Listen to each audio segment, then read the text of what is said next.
Okay, hello, welcome. ठीक है, तो स्टार्ट करते हैं। आप हमारे चैनल को विजिट कर सकते हैं और ज़्यादा नॉलेज के लिए। यहाँ राइट साइड में कहीं आ रहा होगा digitalfile44.blogspot.com। ठीक है, और ये हमारा यूट्यूब चैनल है, रियल एग्ज़ाम नोट्स। तो स्टार्ट करते हैं। Dimensions of learning. ठीक है, तो ये बीएड का बीएड लेवल का नोट्स है। काफ़ी 700 वर्ड्स का ऐसे टाइप नोट्स। तो देख लेते हैं पहले डायमेंशंस ऑफ लर्निंग। ठीक है, तो इसके कंटेंट देख लेते हैं क्या क्या है। पहला इंट्रोडक्शन। यदि आप आंसर लिखते हैं तो आपको इंट्रोडक्शन लिखना पड़ेगा, फिर उसका मीनिंग लिखना पड़ेगा, डायमेंशंस ऑफ लर्निंग क्या होता है। की पे है psychologist point of view for dimensions of learning. इसमें क्या साइकोलॉजिस्ट क्या सोचते हैं उसके बारे में है। इसमें है cognitive, affective, emotional, psychomotor, social development.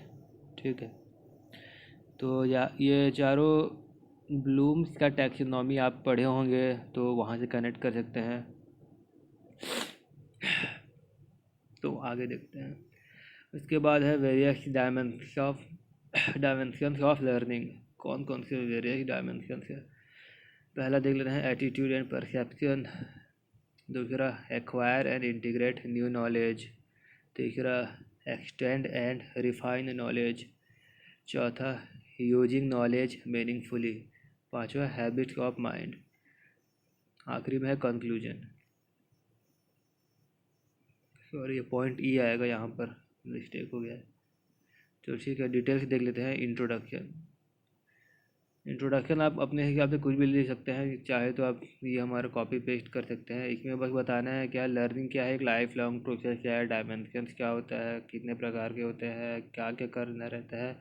Introduction आप अपने हिसाब से लिख सकते हैं। ठीक है, हम मेन मुद्दे की बात करते हैं। Meaning of dimensions of learning. ठीक है, पहले हमें समझना पड़ेगा डायमेंशन होता क्या है। बाद उसके बाद लर्निंग तो पता है क्या होता है। लर्निंग का डेफिनेशन आप देख सकते हैं, गूगल आप सबने पता ही होगा, नॉर्मल, ज़्यादा कुछ नहीं रहता। ठीक है, तो डायमेंशन का मीनिंग देख लेते हैं। Dimension care from Latin word है डायमेंशियो। तो ये क्या है, डायमेंशियो करके एक लैटिन वर्ड है, वहाँ से आया हुआ है। वह है जिसका मीनिंग क्या होता है, मेजरिंग द एक्सटेंट। या मेजरिंग की स्पेलिंग गलत है। ठीक है, कोई बंदे सुधारना पड़ेगा। एक्सटेंट ऑफ एरिया और टॉपिक। कितना एरिया को एक्सपेंड कर रहा है, क्या क्या उसके पहुंच है, स्कोप है, उसी को डायमेंशंस कहा जाता है। तो यहाँ पर हम क्या करेंगे, ह्यूमन का जो जो यहाँ डायमेंशंस का, आप ह्यूमन का जो लर्निंग प्रोसेस है वो कौन कौन से लेवल तक एक्सपेक्ट, कितना एरिया में एक्सपेक्ट मतलब एक्सटेंड हुआ है, क्या क्या आप उसको उसके एक्सपेक्ट्स से हमें देखना पड़ेगा। ह्यूमन लर्निंग का एक्सपेक्ट से हमें देखना पड़ेगा डायमेंशंस को। तभी टॉपिक हमारा जस्टिफाई होगा ना, डायमेंशंस ऑफ लर्निंग। ठीक है, तो एक और देख लेते हैं सिनोनिम्स ऑफ डायमेंशंस। यदि आपको अभी भी क्लियर नहीं हुआ तो डायमेंशन का सिनोनिम देख लेते हैं। एक होता है एक्सटेंट होता है, दूसरा मैग्नीट्यूड होता है, मतलब कितना मात्रा या फिर कितना पहुंच है उसका, डायमेंशंस का।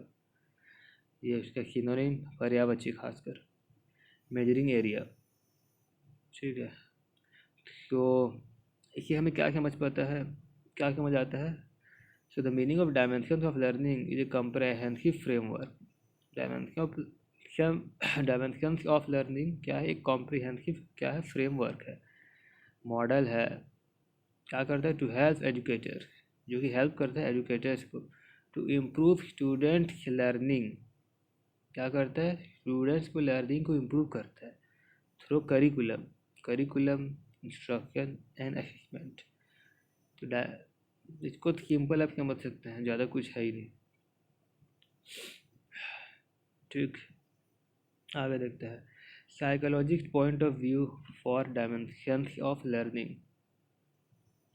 साइकोलॉजिस्ट क्या समझते हैं, तो देखिए डायमेंशंस ऑफ लर्निंग को हम ज़्यादातर तो मेनली जो पॉपुलर है उसको क्लासीफाई 4 टाइप में हम कर सकते हैं क्लासीफाई। ठीक है, ज़्यादा एक्स्ट्रा हमें लिखने का ज़रूरत नहीं है, क्योंकि बीएड लेवल का आंसर पे ज़्यादा एक्स्ट्रा कच भी नहीं लिखना चाहिए। जो काम का चीज़ है वही लिखेंगे आप हम लोग। पहला कॉग्निटिव, अफेक्टिव, उसके बाद psychomotor, social development. Below the full details देख लेते हैं। कॉग्निटिव, जो हमारा कॉग्निटिव है, ठीक है, कॉग्निटिव क्या चीज़ है वो बताता है।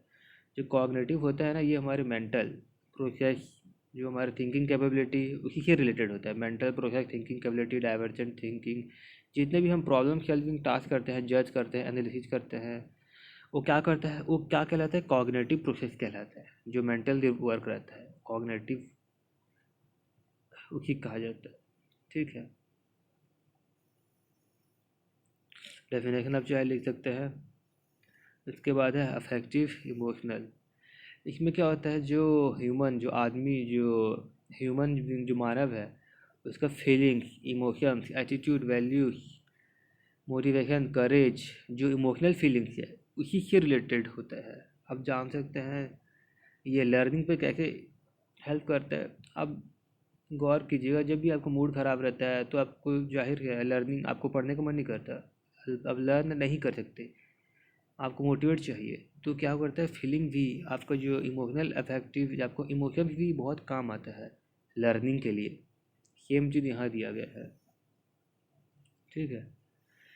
और थर्ड है साइकोमोटर। तो साइकोमोटर साइकोमोटर इसमें क्या रहता है, it include physical movement, coordination, use of motor skills. Motor skill मतलब आपको जो अपने बॉडी का हाथ पैर चलाना, ठीक है। कोई भी आप एक तरह से प्रैक्टिकल वर्क, जब आप कोई भी प्रैक्टिकल काम करते हैं तो आप उसमें सब, आपका माइंड भी यूज होता है, बॉडी, आप अपने हाथों से मशीन को बनाते हैं, कोई भी मशीन या कोई भी क्रिएटिविटी करते हैं, आप अपने फिजिकल मूवमेंट कुछ ना कुछ करते हैं, आप कोऑर्डिनेशन करते हैं, आप अपने बॉडी माइंड को कोऑर्डिनेशन करते हैं। तो इसी में आपका क्या होता है, जो मोटर स्किल्स, जो आप खाली ब्रेन नहीं, आप अपने फिजिकल मूवमेंट पूरे बॉडी का प्रयोग करते हैं, एक तरह के फिजिकल प्रैक्टिकल वर्क भी, इसी को यहाँ पर साइकोमोटर कैटेगरी में डाला जाता है। अगला है सोशल डेवलपमेंट, ठीक है। सोशल डेवलपमेंट क्या रहता है, it's gradual acquisition of certain skills. जैसे कि ये धीरे धीरे, सोशल डेवलपमेंट धीरे धीरे डेवलप होता है। जैसे कि आप अपना लैंग्वेज, क्या बोलना है, क्या नहीं बोलना है, कौन से टाइम पे बोलना है, आप अपना लैंग्वेज पे कमांड पा सकते हैं। आप जानते हैं गलत टाइम पे गलत शब्द बोल देने से आपका बहुत गलत अर्थ निकलता है, और आपका मीनिंग भी कुछ दूसरा आ जाता है। ये सोशल डेवलपमेंट के ही हमें आता है। ये भी हमें लर्निंग का प्रोसेस का एक प्रक्रिया है। इसमें आप अपना रिलेशनशिप, बिहेवियर, एटीट्यूड, वैल्यूज़, ये सब आप सीख सकते हैं। ये क्या करता है, इसका काम देख लेते हैं। और आप interact with other and function as a member of society. आप सोसाइटी में कैसे घुल मिल सकते हैं, उसके बारे में बताया गया है। आप दूसरों से कैसे इंटरेक्ट कर सकते हैं, आप अपने बिहेवियर को कैसे मैच्योर कर सकते हैं, उसके बारे में सोशल डेवलपमेंट बताता है हमें। आप चाहे डेफिनेशन यहाँ से, मीनिंग, सॉरी डेफिनेशन तो नहीं है, मीनिंग है, यहाँ से कॉपी कर सकते हैं, ओके। और कौन कौन से डायमेंशन है, ये तो चलो साइकोलॉजिस्ट व्यू पॉइंट था। और थोड़ा डेप्थ में जाना है तो बाकी यूट्यूबर ने भी बताया है या इस सब के बारे में, तो हम भी थोड़ा देख लेते हैं इसके बारे में। Some other dimension are attitude and perception, ठीक है। उसके बाद है acquire and integrate new knowledge, extend and refine knowledge, using knowledge meaningfully. उसके बाद है हैबिट्स ऑफ माइंड, ठीक है, क्लियर। आगे देखते हैं तो फुल डिटेल्स एक बार देख लेते हैं एटीट्यूड एंड परसेप्शन का, ठीक है। Attitude and perception of peer group and teacher also influence the learning ability of the students, ठीक। तो बोलना क्या चाहता है, जो पीयर ग्रुप और टीचर के जो एटीट्यूड होते हैं, उनके जो बिहेवियर होते हैं, परसेप्शन आपके बारे में क्या सोचते हैं, ये भी आपको लर्निंग एबिलिटी को इफ़ेक्ट कर सकता है, इन्फ्लुएंस कर सकता है आपकी लर्निंग एबिलिटी को। जैसे पीयर ग्रुप देख लीजिए, यदि आप लगातार कोई भी, मतलब 6-7 महीना कोई भी आप पीयर ग्रुप, मतलब आप कोई टैलेंटेड बनते, मतलब ऐसे ग्रुप जिसमें खासकर पढ़ने वाले बच्चे हैं, तो आपको भी मन खासकर पढ़ने वाले बच्चे को देखकर मोटिवेट करेगा, उनका एटीट्यूड देख के आपको भी मोटिवेट करेगा पढ़ना है करके, और अच्छे से समझने को बहुत कुछ मिलेगा। और आपका नेगेटिव पीयर ग्रुप है, जैसे कि हाँ हाँ, नेगेटिव मतलब जो खेल कूद पे ध्यान देते हैं, समझ जाइएगा।